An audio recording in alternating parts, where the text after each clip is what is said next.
Welcome to another episode of the Carry Trainer Higher Line podcast.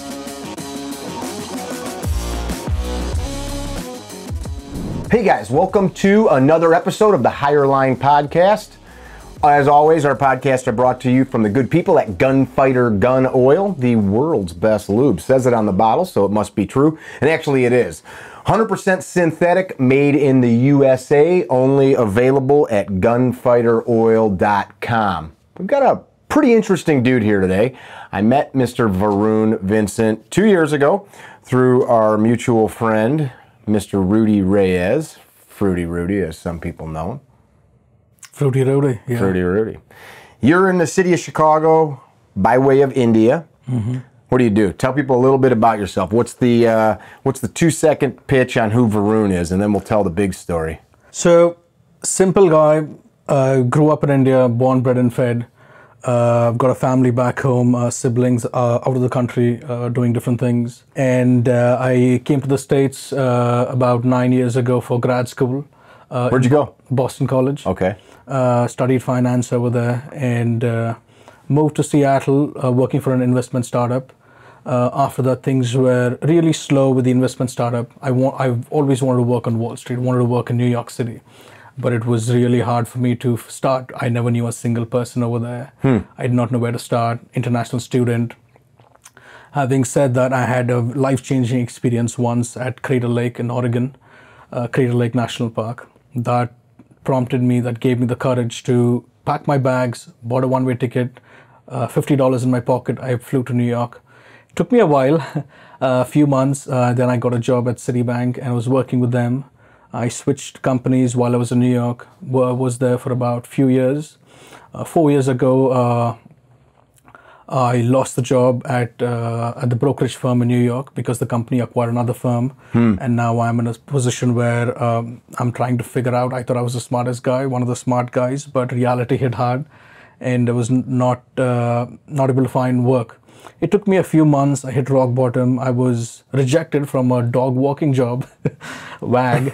And you got rejected. I got rejected. No, we'll go into that later. So, but that was when I hit rock bottom. My mom is like, "Why are you struggling? Just come back home. You have everything over here." I was like, "Mommy, I came here for something. Give me a few more days. Give me some more time." So it took me a while. I had some interesting experiences then. Something I started believing in. We can go into that later on, but so I did find a job at Chase. Chase is one of the companies I've always wanted to work for, and the offer came through. I could pick New York, Chicago, any city I want practically. I've never been to Chicago, and it was a gut instinct that said, "Go, new job, new city," and I moved to Chicago 4 years ago. Cool. That's when I met you. Well, I met you a couple years ago. Yeah. Years ago. What happened at Crater Lake?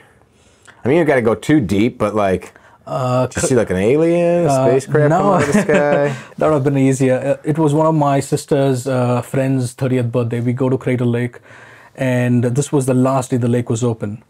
And so the water was biting cold. And I had my swimming shorts on. I just took a little jump in the water. Really cold. Couldn't survive for more than 3 minutes, and I just came back in. There's no lifeguards around. Now, Crater Lake, actually, if you think about it, if you know what the national park is about, it's a volcano. Mm-hmm. It was a volcano 7,700 years ago that erupted within itself, creating its natural crater, where you have clear blue waters right now, purely from rain and snow. And it is one of the bluest, deepest, highest lakes of the United States. Mm-hmm. Exceptionally beautiful. So I go for a swim, and as I come back, my friends are all over here. I see a cliff. Something in my mind tells me, all right, let's go to the top of the cliff. So I hike myself to the cliff. Now, a backstory is I'm right now in a mind space where I'm working for a very ordinary firm, paying peanuts. I do not have the courage to go to New York. Mm-hmm. I don't know where to start. And I have this feeling that I've wasted all this time and money and energy coming over here, and I have no prospects whatsoever. I'm reaching out to hundreds and hundreds of people through LinkedIn, through emails, but nothing is working out. So I'm in this position where I don't know what to do. I don't know what's the next step. And so I climbed to the edge of this cliff, and it's just the voice in my head. I'm a man, Mickey, driven by gut. There's a voice, I listen to the voice. So I'm here at the edge of the cliff, and now I'm looking down, and then there's another voice that says, jump. And I don't know swimming. I mean, I know swimming. I can do maybe one lap with while holding my breath. Exactly. And that's the extent of my swimming. But I really wanted to jump. And my sister from the bottom of that, she looked at me. How high were you think? I don't know, Mickey, maybe 30, 40 feet. Okay. I have a picture of it. Pretty high, 30, 40 feet's high. Yeah. It's okay. Enough to hurt yourself. Yeah. The biggest fear that I had is there are no lifeguards. I don't know if there's a rock that I'm going to hit. Well, that seems kind of silly. I don't know how deep it is going to hit. Exactly. But I don't know. I'm in the situation where I've not taken risks in my life. And I'm in that mind space where if I leave from here without jumping, I'm going to regret it for the rest of my life. My sister from the other end, she started screaming, Diana, her name. She's like, Varun, please don't jump. Please don't jump. I'm coming there. And she runs. She comes to this place. Varun, I'll beg you. I'll tell mommy. I'll tell papa. Tell me you pushed her in to test the water. No, I wouldn't do that. I would have to go and bring her back up. That's more work for me. But it took a while. I turned around. There were lots of people around waiting for me to jump. Now with they're cameras. Now peer pressure. Let's talk about social pressure. But I decided I wanted to jump. Then I stepped back. I said, I'm not going to leave from here without jumping. There's nothing I acquired in my life. I'm just going to jump. And took a few steps back, put the sign of the cross, and boom, off I left. Those few seconds of free fall, Mickey, that was when I think my DNA had literally altered. The way I look at the world, the way I approach life has changed. Because I could see those few seconds where I had this fear, anxiety, those were overcome with some kind of a pride or accomplishment of some sort. But that's not where it ends. The best part of it is yet to come, because I'm swimming back. To my friends, I realized the water is cold. I cannot make it back. There's no way I can make it back. Then I take a detour. I go back to the cliff. Then I improvise. I started climbing the cliff back. Climb it all the way, and everybody's clapping hands. Okay, because there was where you jumped off of, there was no shore right there. You had to swim around. No, it's just cliff. No. Okay. For me to go to shore, I have to swim, maybe till the end of that room or something. Okay. So I go back to the cliff. I climbed all the way up, and everybody who were waiting, they started clapping hands. But that's still not the best part. And so I was like, okay, this feels great. And I turn around, I jump again. I come back in, then it's still not the best part. I go sit with my friends, and this was when a girl walks to the same spot that I was in, and she looks at me. She's like, I want to do this, but I'm really scared. I said, you can do it. I'm right here. Anything happens, I'm going to jump right after you. I'm going to come get you. If I can do it, there are no rocks over there. You saw that. You're not going to be hurt. If anything happens, I'm going to come straight after you. And she jumps. After that, 3, 4, 5, everybody starts jumping. I think that was the most incredible feeling I had. It's like an 80s movie. Yeah? Yeah, you wouldn't know. Movie? Yeah, I mean, from all kinds of that's like one of those power clap scenes in an 80s, like romantic comedy. Okay, no. okay. Yeah. I'll show you some. Pretty in Pink. Okay. All right. But yeah. So that changed so the action of forcing yourself to do something that scared you. 2 weeks later, I decided I will go to. I have no prospects in New York, but I will go. You jumped I will again. figure it out. You jumped again. I jumped again. Mm-hmm. And ever since I've taken decisions, things in my life that ties back. I realized this later on. It ties back to that one incident where everything changed for me. That's cool. Mm-hmm. The Crater Lake incident. Crater Lake. I like it. Now, I would tell people listening, it would be a good idea the next time to walk down to the water, swim over there, look and see is there any rocks? Is there any rocks? Absolutely. Yeah, because that's should do that. Yeah, that's kind of crazy. That's like, are the lug nuts tight? Let's go. Let's try it. Yep. Exactly. But I get the broader analogy to life. Okay, so you get this new gig. You're in Chicago. Life's pretty good. COVID just hits last year. So today, for those of you listening in the future, it's the 20th of May, 2021. I met you pre-COVID. a couple years ago, as we stated. Your family's all in India. Mom and dad, only mom and dad are back home in India. My Okay. sister's in Australia, brother in Florida. Okay. So fast forward to today, and we'll kind of circle back to where we were later. Your father and mother are back in India, and just like a month ago, right? About a month ago now. All right, so start telling that story a little bit. While the world has been, we're constantly seeing COVID numbers up, down, by continent, by country, by region. Right. India's in trouble right now. India's in trouble. Now, the thing is, a few weeks ago, we were in our happy zones, in our happy spaces. My parents are pretty chill.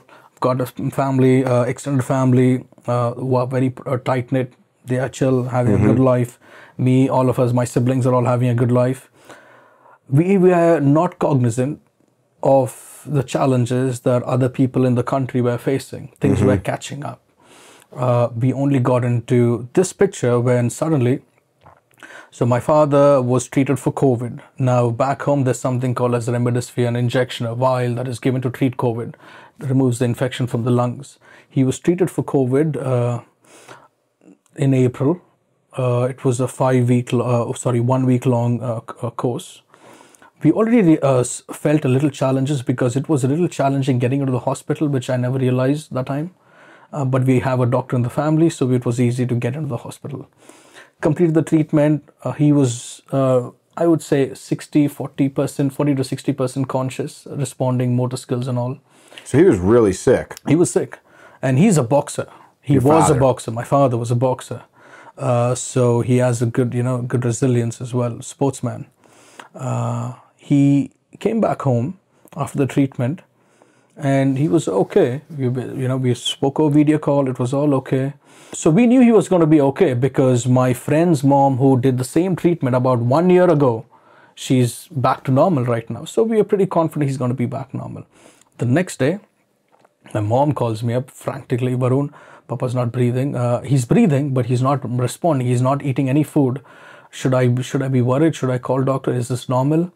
Then there's something called as an oximeter where you put in and you check your oxygen levels. Blood oxygen. Blood oxygen. Average person's oxygen is 95% and above. Or above. Or above. Yeah, you want to be at 100. Right. Yeah. And his oxygen levels were dropping to 90, 85, 80, No good. 75. My mom was panicking. And we started calling the ambulance. Then immediately all of us are engaged from, different time zones. We're all engaging, trying to find an ambulance. And it was... You got a sister in Australia. Brother in Florida. And me in Chicago. I was with a group of friends in Arlington Heights when this happened. This group of undergrad friends got together.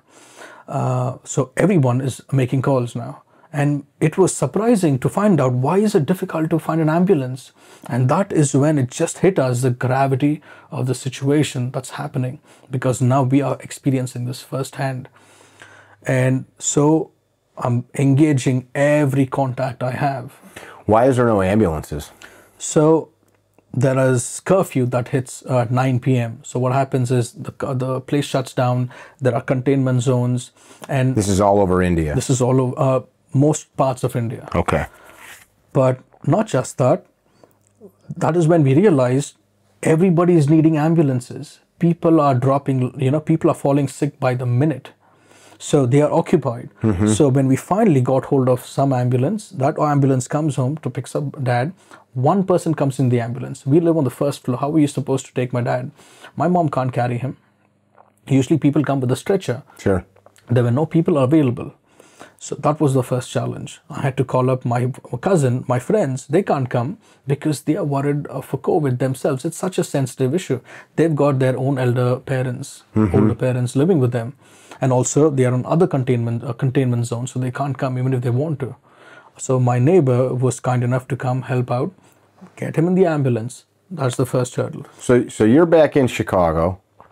It's how many hour difference between It's a 14-hour, 10, Okay. 14-hour difference. So it's night and day. It's night and day. Difference between where mom's at and dad's at and where you're at. And you're having to call people from Chicago. From Chicago. There's an ambulance at my parents' house, but somebody needs to go help my mom, get my dad out of the bed, down the stairs, into the ambulance. Into the ambulance. And that's insane. Yeah, we're pretty lucky here. We don't have those kinds of problems. It was not a problem in India. Until now. See, here's the thing, Mickey. When I think about this, every country is designed to accommodate for maybe 1, 2, maybe 3% of its population falling sick at any point in time. We don't have 300 million beds, hospital beds in America right now. But every country is designed. But the moment that 3% becomes 5%, it's chaos. Sure. Everyone is at the same time. And the wave that hit us was off the left field. That this is the second wave. They call it's called the double mutant variant. I think it's called B1.617 variant that originated in in UK, but then it moved to India and it spread in India because of the tropical weather. I don't know what reasons, the science behind it. So coming back to the situation where my father's in the ambulance now. Then mom is calling me, Varun, there's no oxygen, Varun, in the ambulance. Papa's oxygen level is now at 65%. Oh, wow. Why is there no oxygen? Because the previous person who used it, they went to the hospital. There was no oxygen to refill the tanks. Or they were out of oxygen. And so now the next thing, we need to find him a hospital. And I'm calling, my sister's calling, everybody. I'm literally putting on WhatsApp groups. This is the first time I reached out on social media asking for help. And the amount of messages I got was incredible. People from all parts of the country, and I just posted on my WhatsApp group. I'm not able to call all of these messages. I had thousands of messages. Wow. And luckily I had my undergrad friends. So we are all sharing, okay, you take care of these numbers. But we are calling all these numbers. Nope. Just sold out, just gone, taken. So we call up a family doctor. They said, Varun, yes, there's this one bed. It's quite far out in the city. They start driving. Midway, we get a call from the doctor saying, sorry, Varun, we had to give the bed away because someone else came that is more critical and we can't allow that. See, doctors don't run hospitals. There's other stuff that runs. So they can't do anything. Now we are where do we go? So your dad's in this ambulance just driving around the countryside trying to find a bed. In the city. We live in the city where you have every single hospital around. What city? Hyderabad. Okay. And how many people live in that city? I don't know on top of my head, but it's a city like New York. It's pretty populated. Big. Okay. It's big. It's a metropolitan. You've got everything. You've got every company over there, from Google to Microsoft, Chase. Everything is over there. Citibank. But it's like New York, crowded. You have everything you need. But hospital beds when you're sick. But hospital beds when you're sick. Yeah, or O2. Or O2. And so we are frantic, and we are calling people who we know own hospitals. They don't have hospitals. They are 10 beds. What can you do if the 11th person comes? Yeah. There's nothing you can do. And this ambulance needs to go back and do other things too. Other things. And we finally found one shitty hospital. And that was the only choice we had to take my dad, because there was one bed, one oxygen. So they take him and go, and my mom is describing this thing. I'm on the phone with my mom trying to console her, throughout this. It's going to be okay, Mommy, we're going to get through this. I need you to stay strong. You're a warrior. We are going to get through this. 1 year from now, we're going to Rome. We're going to the Vatican City. We're all going to just have a nice chat. We're going to have lunch by, and I'm just making her take her mind off and giving her the courage. I'm trying my best. Sure. And so my mom is explaining, okay, Varun, we go to the hospital. And I can hear her screaming that there was another guy. There was a dead body on a bed. Takes the dead body, throws the dead body, takes my father and puts on the same bed. And my mom is like, why? What are you doing? That's a body. That's a human being. And that guy is responding back saying, do you want your husband to live or no? That man is dead. There's no chance for him. The nurse or the doctor that was... Yeah, that is the state. because they are seeing this so often. And there's photos like the one you have of, and I don't say it. I don't want people to think that I'm taking it lightly, but it's literally bodies being burned like in a parking lot. Oh yeah. They're burning funeral fires, like cremating bodies like out in parking lots. It is insane. And she was telling me, Varun, and she was walking past dead bodies on a hospital floor.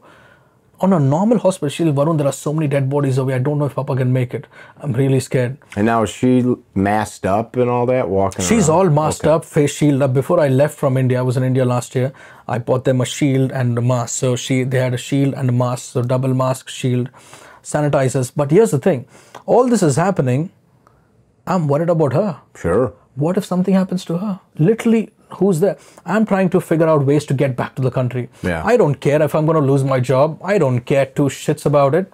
My family's in trouble. I am going. But there are restrictions. I need to take the PCR test. Then there are restrictions, border restrictions. Even if I go, I can't. It's 2 weeks of quarantine. I can't go to the family. It's pointless. And all those things, trying to figure out all these things. But I'm also scared, is she going to catch the virus? Mm-hmm. They wouldn't allow her to stay at the hospital. And at this point, your dad's not responsive, He's right? not responsive. He's not talking. He's not out. talking. He's breathing through with the support of that oxygen cylinder that we found, 4-liter cylinder, and he's breathing on that. Excuse me. My mom found one hospital attendee. I took his number, and my mom cannot be staying at the hospital that night. Overnight, not allowed. If there's a COVID patient, not allowed. So she had to go back home. And she's trying to figure out a way going back home. I was like, Mommy, I promise you we will find Papa a hospital. We'll find him a bed. I'm not going to sleep until then. You go home, take rest, because we need you back in the morning.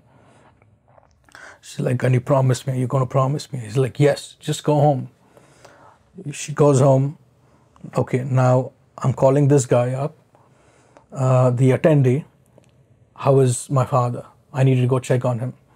Because I don't know, in times of desperation, or if my father comes and I see someone else, I don't know what I'm going to do. Yeah. To save my person, I don't know what I'm going to do.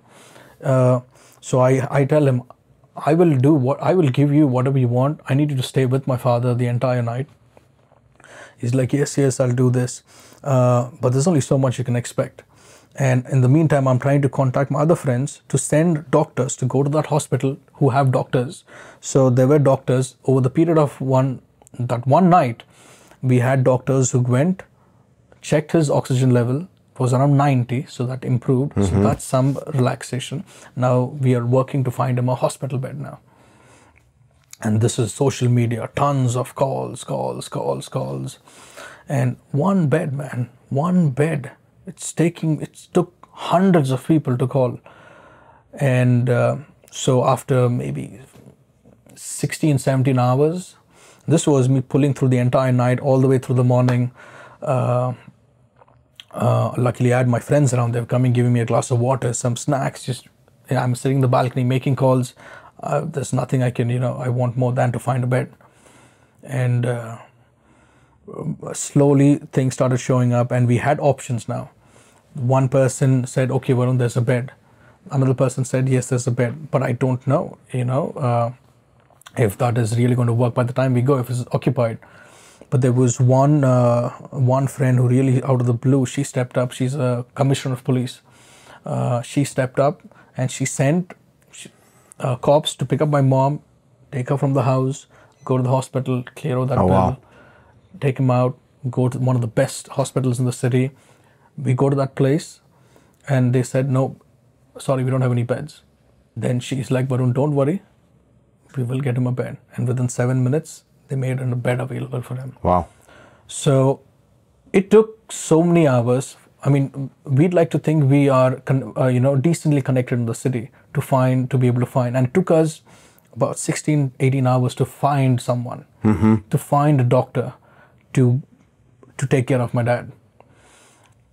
Now that he's at a hospital, now we are a little relaxed. You won't believe, there are people who, journalists call me, Varun, I know your mom is alone. I'm going to send her some food. I'm going to take care of her. I'm going to make sure she gets back home. People who I don't know, who I never met. That's amazing. The country, the entire, I mean, I have the amount of gratitude I have for the people who have come forward to help out, who have no clue who I am. They're just trying their best. They are making calls. Varun, try this number. Varun, try this number. I just spoke to them. So that amount of, I've never seen any, community that out of the, living in a different city, unrelated, I'm staying up late to help some random person find a bed for his father. You hear these stories often, and it's nice to hear, because so often we just fixate on the bad things that we see in society, the bad things that people are capable of. So Dad gets in a hospital bed. Dad gets in the hospital, and that's when the magic happens. I'm still trying to figure out how do I get back home. 24 hours, Mickey, 24 hours within his admission, I get a call directly from the doctor, a video call with my father, and the doctor screaming, Varun, your dad is back to normal, Varun. I think he's ready for a discharge. How is that possible? So I said, that's great, doctor, but I want him to stay 2 more days because the last time I think we hurriedly got him out. But he was ready to be discharged, man. He was back to normal. And fast forward, he was there for a few days, came back home. He's pretty much back to pre-COVID. Awesome. He was tested negative. Mom is tested negative for COVID. And now he's back. The sad part is he's back to cracking his really bad dad jokes. And I don't think there's any medicine for that. No. For that. So I'm humbled. I'm grateful for that miracle that has happened. Yeah, that's amazing. That's, in short, that was what we had gone through firsthand. And I think we were one of the very, very, very few fortunate people in the country to have been through this and come out of this. And there's thousands of people, similar stories, exactly, but it doesn't work out like it did for you with many of them. Exactly. Which is why we're talking today about this. So what did you do? What are you working on? And thanks for having me, Mickey. Thanks for coming. Planes, trains, and automobiles to get you here. Yeah, true.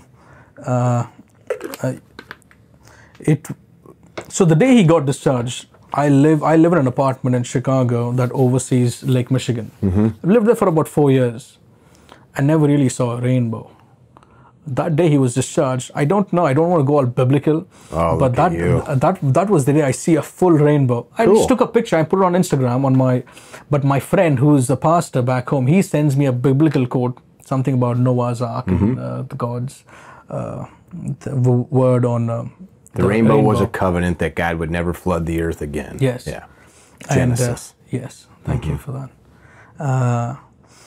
And so now I'm thinking that feeling I had, that I went through, and now I'm so grateful that he's alive. It's a second chance. But there's a very unsettling feeling that the struggle is not over so many people. There are people who don't know anybody and they're just dropping like flies. Mm-hmm. I have to do something. I mean, you're at my place, I'm just small guy. I like to say I'm a thumbprint on the window of a skyscraper. I'm ordinary guy. What difference can I make? I know there are lots of foundations, lots of countries sending aid to the country. Mm-hmm. So should I sit back and let them take care of it? For me, I couldn't. I wanted to, but it was very unsettling for me. I had to do something. I mean, why do I care? My family is safe now. Why do I care? Why should you care, for all that matters? Mm-hmm. It doesn't affect you. Yes, it doesn't affect me directly. It doesn't benefit you, in any way directly. But for me, at the end of it, all of us want the world to get back to normal. And it's not going to get back to normal until everyone gets back to normal. Because we live in a connected world and we are a connected tribe. So, like it or not, we are all connected with, that's humanity. Yeah.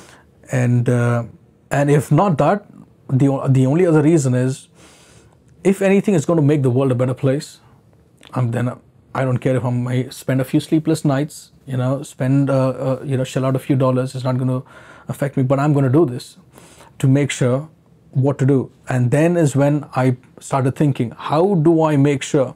Now, most of the non-profits, we put in money, goes out. I don't know where the money is going. I mean, for all you know, it's helping people.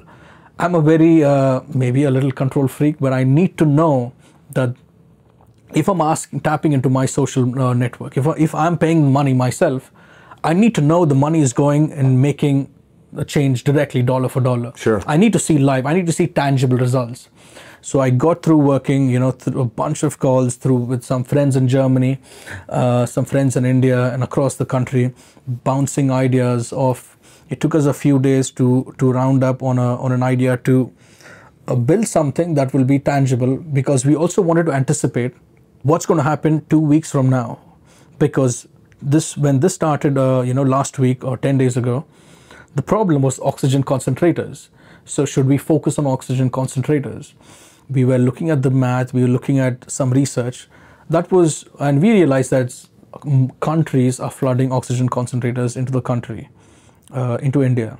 So we were trying to anticipate what would be the next thing, because 10 days from now, this may not really be a challenge anymore. Mm-hmm. So then we realized ICU beds are still a challenge. Rural communities are a biggest challenge, are facing the worst of crisis. About 70% of the country lives in rural villages. Oh, I didn't know that. Mm-hmm. And all of these people are now running to the cities because there are literally no ICU bed, there are no ICU facilities in rural communities. Mm-hmm. On an average, I took this off NPR earlier, these stats. I have an article, I can share the article with you that had all these stats and sources for where I got these numbers. On average, in a rural community, I'm talking about, low-income rural community. On an average, before the COVID, about a crematorium, on an average, sees 1 to 2 funerals a day. Okay. Right now, they are seeing 35 to 40 funerals a day. These are the ones that are coming to the crematorium. There are things, as you said, that are happening in the parking lots. Mm-hmm.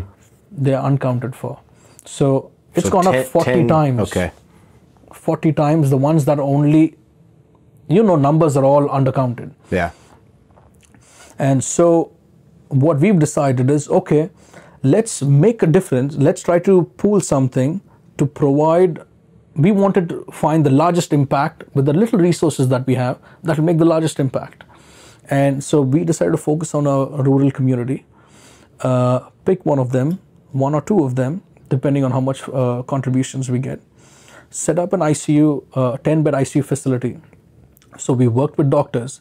I wanted to see if this idea was valid, if we can actually pull this off. Mm-hmm. I spoke to some doctors who have been working in COVID wards, discussed these ideas with them, discussed with the Commissioner of Police, who was gracious enough to help us, discussed with them, and then we worked out some non-profits, been in touch with some non-profits over here in California, the old St. Patrick's Church in Chicago. Mm-hmm. Everybody, oh my God, amazingly, without hesitation, the moment I said, I need your help, they were on board. And I think it was all about putting these things together. And so we have a non-profit over here in the US. Which small world you connected with our friend Brian McKenzie. Mm-hmm. And it's called the Health and Human Performance Foundation, based out in California. Mm-hmm. It's a 501c3 non-profit that makes it eligible for US donations to be tax exempt. That was something important. So once we had that set up, we had to figure out a non-profit in India, which is Nirman organization. So they will use the funds we had to figure out who will be doing the procurement, because now we need to procure these. Tons of work. And they've taken the responsibility to do that. So I'm working with someone, they have an office in Chicago, working with someone from there, Gopi his name is. So there's a team in India who's already involved in procuring all of this stuff. Buying beds. Buying beds from the various suppliers and setting it up. And not just that, we will also be getting live feed of how the facility, at what point in time, are the beds ready, if it's ready, and we will get live feed. And this isn't stuff that's a year from now. They're like it takes 2 weeks to set it up. We don't have, time is not the luxury we have right now. And that is why I was contemplating on starting a non-profit, but I realized it's going to take 2 weeks to be approved, maybe more, because the IRS is backed up. I'm not going to do that. I don't have the time. So that is why we decided to partner with the existing nonprofits, because there is no time to waste. And people are dying. People are dying, man. It takes 2 weeks to set up the facility, and once the facility is set up, we worked with the health administration and the local district collector's office, who would be providing doctors, and they would be carrying out the finances for the staff. So this is what you would call a public-private partnership. So the private is good at execution. People like, you, I, all of us. We raise the funds, we partner with things, good at execution, setting it up. The government will run the maintenance and pay the staff and everything. So that's a partnership we're doing. While we're doing this, there are still different people are doing different parts, or, taking. This is not the entire chain end to end. This is one part of it that we thought would make the largest impact. There is still, challenges in other parts of the world. There's still challenges in the vaccination drive scaling up. We couldn't focus. We are still a small group. This is what we're going to do now, and this is our focus. While we hope and pray that the rest of the country catches up on the other things, scales up the vaccination drive, and the other aspects of the healing process. So how can we and the people listening, viewing, actually help to make an impact? And this is not, so we're going to try to get this podcast out right away. Somebody watching this in the future, next year, if they see it on YouTube, this will be ancient history, but people listening to it right now, how can they help? So you can help in many ways, Mickey, and everyone. Reach out. I mean, every one of us knows at least one person who's an Indian. The first thing I would highly recommend is reach out to them and make sure their family is okay. Or just have that discussion with them, because there are many people over here who've been working corporate jobs or businesses. They have family there, unable to get to their families. My co-worker's mom passed away. She doesn't know what happened to the body, or she couldn't attend the funeral. Imagine that situation. Imagine you call, we are calling 911 when we need them the most. And they say, I'm sorry, I really want to come, but I don't have anybody to send you. So you're on your own. You could have a family on deathbed. So I would say reach out to Indian friends if you have, or if you have any family or friends back home in India, spend some time with them. Because all of India is tapped out, man. People who have means are tapped out because they are keeping the money or sending it to their relatives who are less fortunate, sending it to all their relatives, because if they need money's coming from the people who have means. So everybody's tapped out. Everyone is giving everything, and it looks like it's going to be a long way to healing, to get back to normal. But whatever you could do to contribute is going to make a difference. And how do they do that? So we have I have an article that I've written on LinkedIn that has a link, a direct link. You click on that link, you can pay through PayPal, credit card, debit card. It's a direct link, and it takes about $40,000 to set up a 10-bed ICU unit, a facility. You have in that article all the details of what are the equipment, what are the individual costs. There's a complete breakdown of how. What's the web address? Do you know where they can go? It's on LinkedIn, Varun J. Vincent. LinkedIn.com/Varun J. Vincent. VARUN J as in James, Vincent. VINCENT. Okay. And there's only one article. That's the first time I published. It says Mission Breathe for India. Breathe for India. Mission Breathe for India. Even if you Google it, that should be able to pop up. Mission Breathe for India. And that has all the details. It has a link at the bottom. And using that link, you can donate whatever, contribute, or even share the article if you have a circle of friends, even if it's a small circle, share the article, and people who have some means will be able to provide. And everything is going to make a difference, because we understand the power of numbers, like how all of us rallied together when things happened last year. When Chicago was going through a tough time. We had all rallied together to support, and I think there's power in numbers. Get the word out there, and I like it. Your parents are probably very proud hearing that you're doing this. They don't know that. They don't know? They don't know. Why would you not tell them? I just keep things light with them, you know. You wouldn't? Do you think your parents wouldn't like to hear this? I mean, They would. My sister knows about it. Okay. My sister knows about it. They are still reeling from all these challenges. They are still trying. My aunt is in the hospital right now. My two of my aunts are in the hospital. There are other things they're dealing with. You know, it's not my extended family still.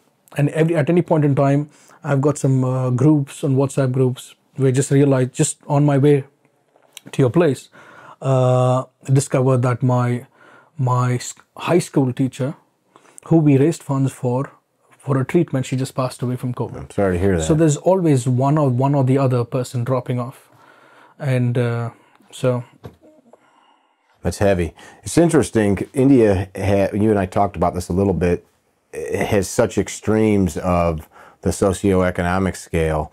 You've got like space program and nuclear technology, but then you've got complete first world or third world rural situations where not good drinking water, not access to basic medical needs and things of that nature. Like, it's pretty extreme from one end to the other. It is pretty extreme. You know, on one side you have one of the most wealthiest people, the other side, you know, poverty-stricken people. I don't know what to say. I'm not in politics. It's a political game. There's a lot of corruption. That's one of the biggest problems in the country. I don't know much about the politics behind it. If there are more givers, if there were more givers than takers, India would be a much better place. I think that's probably true for most of the world. I think Gandhi had a beautiful quote. I think it was Gandhi. He said, the best leaders are those who sow a seed knowing that they will not reap the fruits. It's for the next generation. And until we have leaders like that, you know, countries are going to suffer. John Adams, one of our U.S. founders, said something like that too. So there must be some truism there that, excuse me, a couple hundred years between those men, and it's the same premise. Well, I think it's very important that we will publish the web addresses and things of that nature for people to find. And I think it's awesome that you know, folks are getting tired of hearing about this stuff. And then, like you said, why should people do it? Why shouldn't you? Is probably a better question. You know, we get so fixated on ourselves, our own problems, our own crap. And at the end of the day, if you can't help another person, then what's the point of any of it, right? Yeah. Yeah. I dig it. I appreciate you coming, sharing the story. Yeah, man, the pleasure is all mine. You started to talk earlier about doing some meditations in the cold of Chicago. You come from a hot place. I come from a hot place, yeah. And so summertime here now in Chicago, but talk about those park wintertime meditations. I experiment with different things for mind body improvements. I've been blessed with a good circle of friends who teach me new things. Rudy actually was one of the members who taught me something new, mind-body balance. So what I was talking to you about was this Wim Hof. They call him the Iceman. It's essentially a simple. I don't know if that's confidential information, but it's general stuff. I'll keep it very generic. It's essentially controlled breathing and gradual exposure to cold. So I enjoyed the cold showers. I mean, essentially it says, you know, you slowly let your body accept cold showers. You could have 10 minutes of hot shower, but maybe 5 seconds you have ended with the cold shower, and slowly increase that 5 seconds to 10, 20. Let your body decide how much it's going to take. 30 seconds is a too arbitrary number for everybody's body is built differently. So let your body slowly grow, and so that you end with a hot shower, end with a cold shower, 10, 20, 30 seconds, keep increasing that. And you follow that with, I usually follow that with you know, going downstairs and, you know, this was during the snow, I just meditate on the snow, and it doesn't feel anything. And I usually try to follow it sometimes after a workout, so I don't really feel any cold at all. I'm just in my zone, in quiet, you know, in the quiet little place around snow, and I'm just breathing. So I want to talk about this meditation, breathing, that I think changed my life.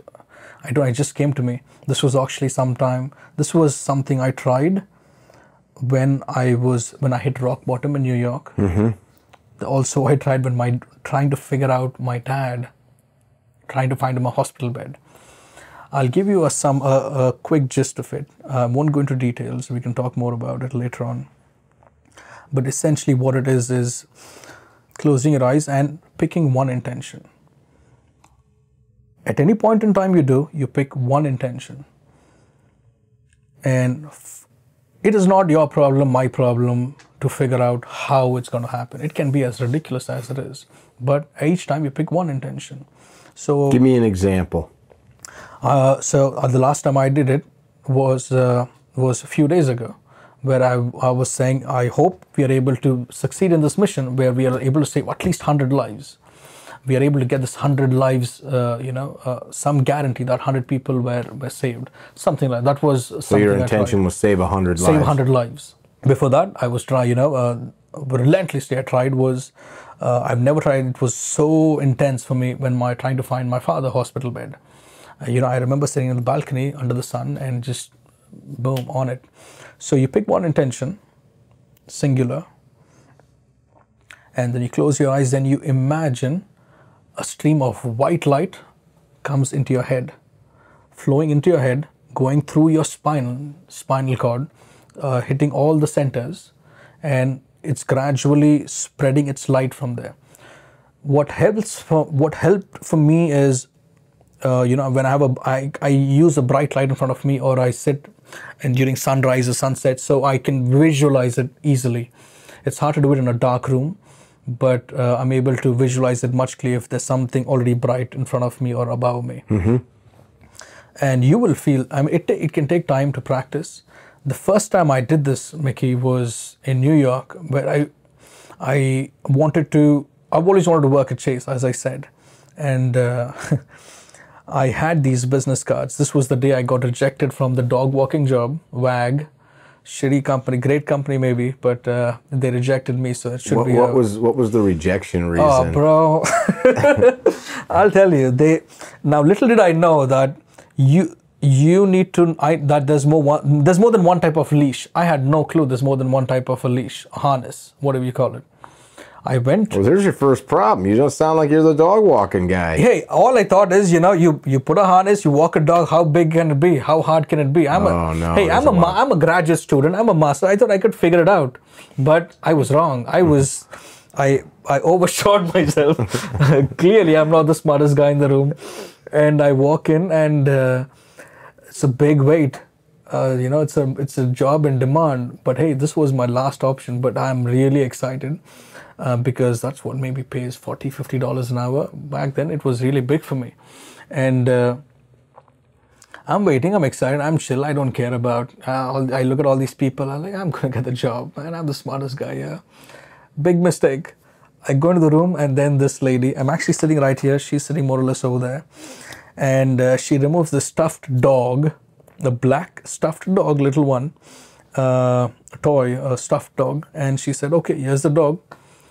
She from a bag, she grabs a harness. She's like, okay, put this harness on the dog. Now this looks tricky. The harness had loops and strings. That's when it threw me off guard. And like, I'll figure it out. Took it, pushed it. It looked correct, and I gave it to her. I'm like, oh, it looks like it just fits one way. I put it to her. She's on a laptop. She looks at the dog. She doesn't even look at me. No, she looks at me this time. She looks at the dog, looks at me. Do you want to try again? That's not right. Now my heart is racing. That's not correct. I'm like, what? How many ways to put a harness on a dog? Just one, the right way. Is that the right way? Now my heart is racing. I was like, oh my God, I should have got into a pet store. I should have asked these things. I should have prepared for it. All these things. 2 minutes too late, brother. This is just like you jumping into a freaking lake. That could have been. You could have went and looked first. Yeah, I never learned. Yeah, could have Googled dog harnesses. Yeah, I took the dog. Now my heart is racing because I don't know what to do after this. This was my last option to get did something. I'm just praying, just give me the job, man. I need the job. And put it in front of her. This time she looks at the dog. She doesn't look at me. Oh, thank you very much for coming. Try again after 30 days. Boom. Just easy. Try again after 30 days. And that's it. I had no job. No wag for you. I'm walking on Brooklyn Bridge. Like all this thing I've studied. Bloody hell. What am I doing? So that was the story with wag. So your meditation practice, I've heard some similar meditative practices with the light. So I did not finish that. Sorry, we broke it off. That you make your point. That night, I was collecting a bunch of business cards from the people who I was networking with. I was networking vigorously, and I had the business card. Excuse me, of a person from Chase, JP Morgan, and her title was executive director. I don't know what made me do this. That night I go for a run on East River by the FDR Drive. November, this was in November. This was 3 months after I'm out of a job. I know Thanksgiving is around the corner, Christmas is around the corner. There's not gonna be much hiring. So I go for a run. I don't know what's going on, man. My life, I'm crying to my mom and all this stuff. And then I come back, I see this card. I don't know what made me do this. I struck out executive director. I wrote the title that I want. I just threw it out there and I just went to sleep. Those were the times, I'm not sure, many people would have experienced where it is so hard to get out of bed sometimes because you don't want to, I did not want to face reality. It was so hard. I just wanted to sleep. If I wake up, I don't know what I'm going to do. It's that sinking feeling of disappointment in myself. Yeah, depression. That's what it's called. Yeah. And it was just gathered myself. Okay, then I saw that card. Then I had this idea. Like, okay, let's try to, think that I'm in this role. So I remember I sat on the floor. This was in my apartment in Manhattan. Sat on the floor. I put that business card. I don't know why. I lit up a candle. I had these gold flakes that I panned from Alaska. Sounds like some voodoo shit. Keep going. Yeah. So the business card, some gold pan. Wait, where'd you get the gold flakes from? I panned them. I was in Alaska sometime before that, a month before that. When I lost my job, I went to Alaska to celebrate. Where the hell did this part come in? So now you're panning for gold in Alaska. I was in Alaska. We got a detour for a quick second. Okay. We'll come back to you sitting on the floor with the gold and the matches and. Okay. You went to you lost your job. I lost my job. I lost my job, and I did not care too much about it. This company acquired another company. It was a mergers and acquisitions. So I called my girlfriend back then. I said, hey, let's go to Alaska. And so she's like, oh, let's go. So we packed our bags. Within a few days, we were in Alaska, hiking, gold panning and all. So you just went and that's what I got the gold panning. Gold pans and went out into some creeks and. Yeah. Oh my God, that was one of the most amazing trips of my life. Denali. We did gold panning in Mendenhall Glacier in Juneau. Amazing place. We walk into these gold mines. Then there's a way you can find all these gold flakes. Then my girlfriend back then, she had to come back to New York. But I had nothing to come back to. I had no job. I'm going to stick around for a little bit. So I decided to go to Denali National Park. Brother, it'll change your life. I've encountered some interesting things, but story for another day. Okay. So now you're back in New York. You've got a business card from the director. You've got a little bottle with some gold flakes. Some gold flakes. What you decided? I don't know. It was just lying there. Okay. And I don't know what I was doing, brother. I don't know what I was doing. It was just, I'm a little guy trying to figure out what. I don't know what's working. Nothing is working for me. I've tried everything. Nothing is working for me. Did you ever see the movie Major League? No. There's a character in Major League that I forgot what religion he was, but in his locker, Joe Booty, I think, was the god that he worshipped. and he'd like Sure. Joe Booty. I don't know. I'm Catholic. I think it was made up, but he would do. This was like an '80s comedy baseball movie, but like he had like all kinds of like rum and shit that he would give to the god, and like weird things and incense and candles. Yeah. Oh man. I hope I'm not that voodoo. It was like a little doll. Oh, a little doll. No doll. I'm Catholic. I actually had a picture of Jesus also. Jesus. So you got Jesus. I've got a picture of Jesus. My mom slapped in. She used to slip into my luggage, so I have some things. So I had that picture over there. I had a piece of gold. I had this thing, a small little clay, ceramic thing that I got from Peru. So I had all these things, I had a candle, and now I don't know what to do. I'm just closing my eyes and trying to figure out, okay, and I want to imagine myself in that role. So you gathered all this stuff up out of your apartment. They were just around there. I just picked them up and put them in a little pile. Put them in that little ceramic pile. Little bowl. I don't know why I did it. Look, I just want to understand, and I want them to understand what you're up to. Yeah, I Are don't you smoking know. a joint? No, I don't. Not back then. No, never. Okay. I'm not much into that. But that's okay. I was just asking. I didn't know if this was turned into some like. No. Okay. I don't know what I was doing. All right. I was probably trying to find some way to escape. I really wanted the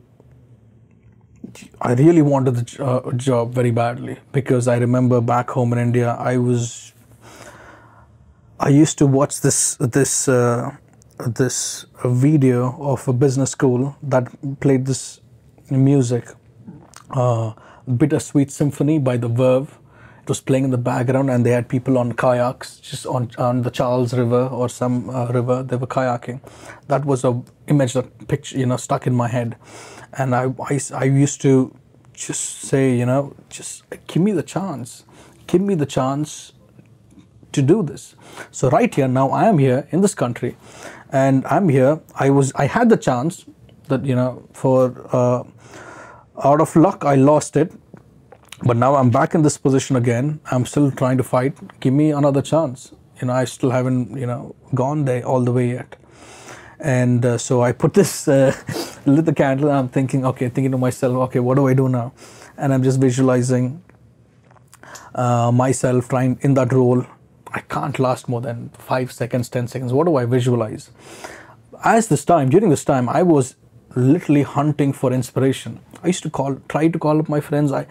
So one of the things that happens when we, as humans, when we go into depression, is we naturally close ourselves. We be smaller. What counterintuitive thing to do, which helps, is do the opposite. Expand yourself, make yourself big. Stay in touch with your friends and family. Usually, I cut things off. Stay in touch with your friends and family. Talk about interesting ideas. Talk about ways you can do these things. It's okay to fail. And so I'm in this situation, trying to speak to my friends, trying in search of inspiration, looking at YouTube videos, tons and tons. One video stuck out, and that is a video I still hear today. Probably a carry trainer video. Probably a carry trainer video. Damn it!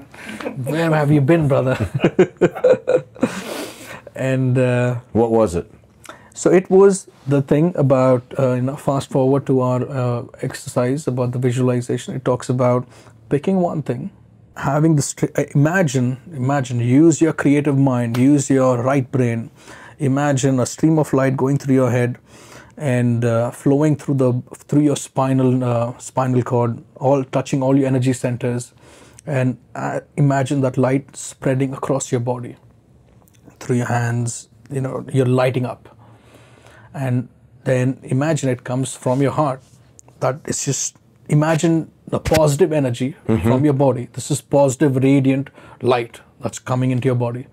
Now imagine it coming out from the center of your chest to the rest of your world, just spreading out to the rest of the world. So you're sending out positive energy all across the world. It's just going crazy. So in hindsight, it looks like you are the filter. You are like the canister through which it flows, and then you're just spreading out love. Like you're the lens. You're the lens. Refracting the light. That's a good way. Just don't use it to burn ants on a sidewalk. No, don't. No. I used to burn my brother's hair with it. I dig it. I think it's what you're talking about. People throughout time have discovered and spoke on, and different things help us to fixate on it. And it's so easy to get monkey brain. A guy I used to call, that guy I knew called it, where our brains running through all kinds of scenarios and problems and what ifs and what do I do. You know, your brain's like a monkey, just and you need to be able to quiet that and just pick one thing. It's one of those things, you know, you in a dark room where you focus your torchlight on is what you see. So right now what we're doing is we are picking that one thing. As that energy flows, as the light flows, excuse me, you know, then we imagine that one thing. Now this is an extension to what the exercise actually says, because I like to tap into all the representation systems, and you know, in psychology you have the predominant ones. What you see, what you would feel, what you would be hearing if you had accomplished this. So imagine you've already accomplished it. What would you be seeing, hearing and feeling should you have accomplished it? Live through it vividly. If you're not able to do it the first time, you're not able to gather enough thoughts, that's fine. Do it another time, do it another time, and you do it for a few minutes, 10 minutes, 7 minutes, get back with your normal life. Don't think about it afterwards. But when you're doing it, try to do as much as you can, vividly as possible, live through it. And there are times where you will actually start smiling. I was smiling when I was living through this, trying to imagine myself in that role at the company. I was it took me a days together because for me to find memories to imagine, I actually wore a suit and went to 270 Park to the headquarters in Manhattan, wore a suit, right, so that now I know this is how the subway ride looks like. This is how the things look like. Just for the folks listening or watching, understand, you took your visualization of getting this job at Chase and began to create memories by getting dressed in a suit and tie and going to where you wanted to work, and then you go home and now you had and you didn't work there. I didn't work there. But you now had a memory of going there and coming home and would visualize it. It's pretty cool. So now I had something concrete to visualize. I don't know why I did it. It was just something that worked for me. Different things will work for different people. It's just experimentation. You're more than welcome to steal it, borrow it. It works. It worked for me. And believe it or not, brother, I've actually used visualization for years, so yeah, it's not weird to me at all. You use it too? Oh yeah, I talk to myself. Not like, hey, how's it going? Pretty good. Not hey, like what's that. up, stud? Hey. What do you want to do later? I don't know. Look like at these that. triceps. Oh my God. Boom, boom.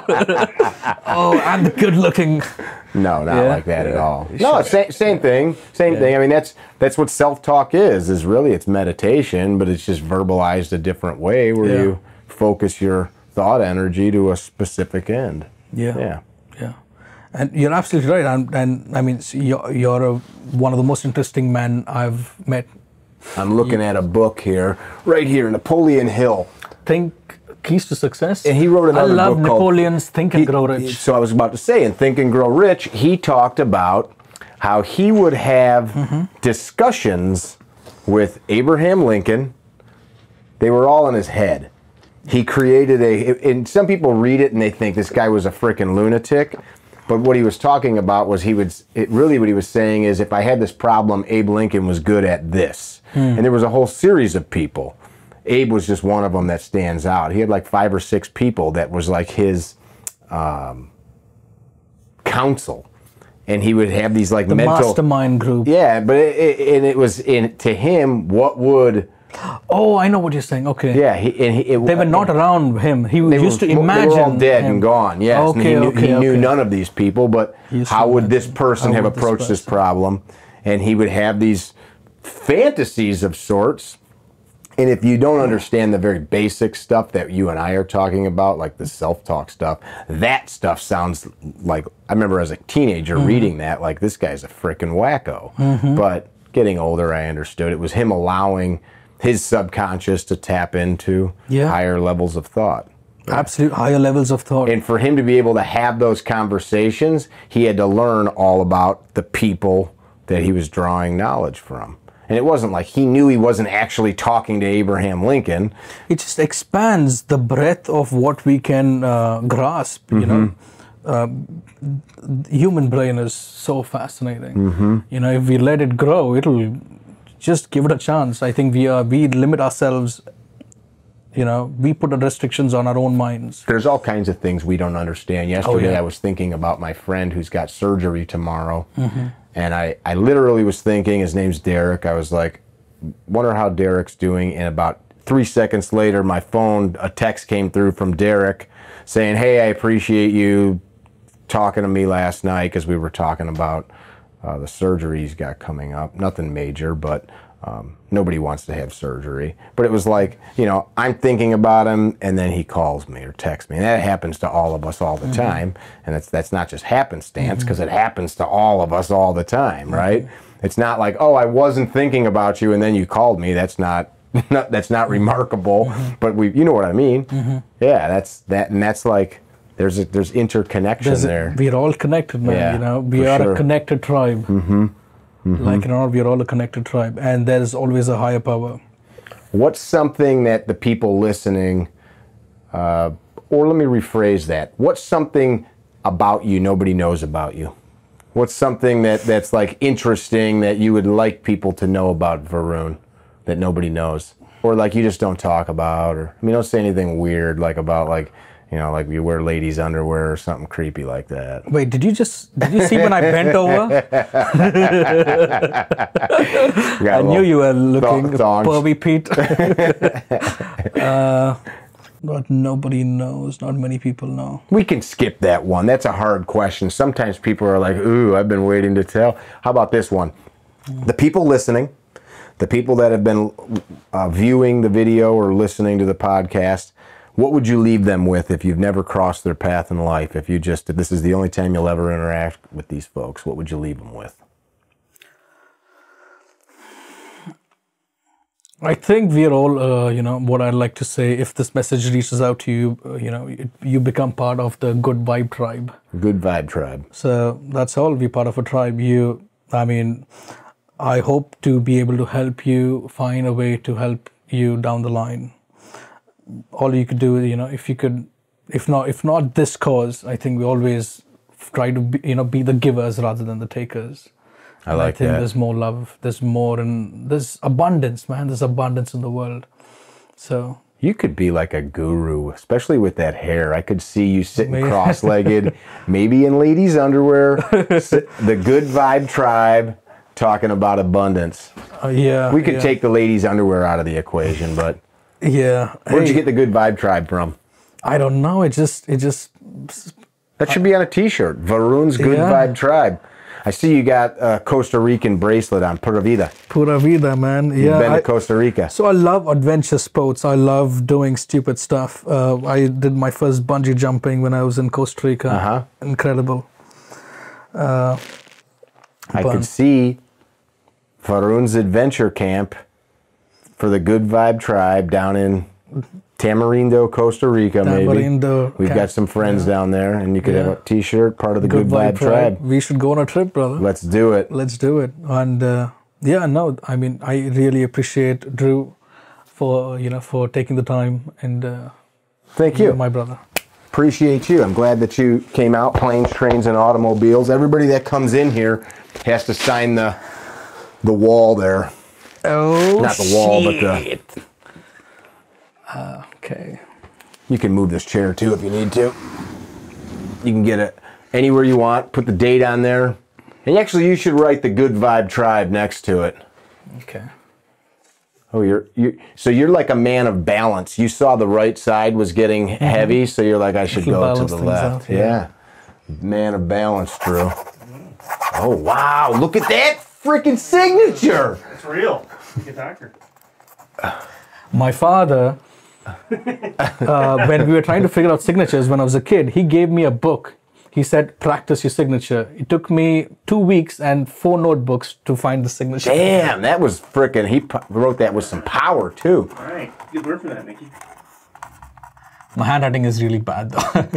It's distinctive. Today is the 20th. 20th. 5/20/21. The Good Vibe Tribe. Visit our website, carrytrainer.com, for information about classes held throughout the U.S., Carry Trainer apparel, and upcoming projects. You can also email us at training@carrytrainer.com for information about setting up your own private course or speaking engagement. Training@carrytrainer.com or carrytrainer.com.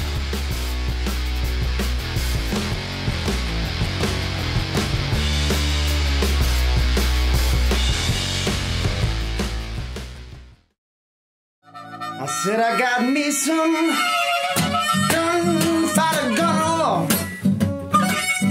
Gunfighter gun law, baby. Gunfighter gun law, no more gunfighter blues. Made in the USA, amazing lubricity, 100% synthetic, baby. So it's gonna last you longer. So go on carrytrainer.com and order yourself some gunfighter gun or gunfighter lube to get rid of your gunfighter blues. I said go on and order yourself some gunfighter lube.